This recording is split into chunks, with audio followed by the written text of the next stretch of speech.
after creating your business manager account and creating your ad account, the next step that we're going to do is that we're going to add a payment method.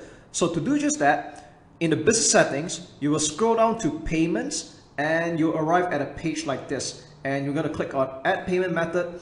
And this is where you will add in your credit or debit card.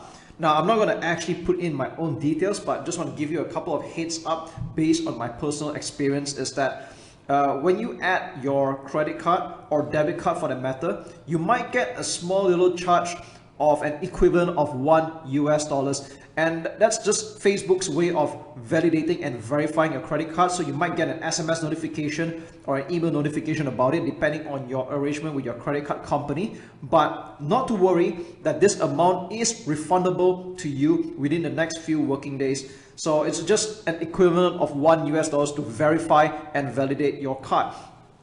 And on a more personal note, if you don't have a credit card, yes, you can add in a debit card, but for security reasons, I will still encourage that you get a credit card eventually, because with a debit card, if anything happens to your account, as in hacking attempts or fraud, you can't really dispute that and you can't fight off the charges unless you deliberately use a virtual credit card or a bank account with not a lot of savings inside. Then that might be okay, all right? But most of the time, I still recommend that you use a credit card or at the very least a virtual credit card, okay? So once you add this in, you will click on continue and you're done, all right?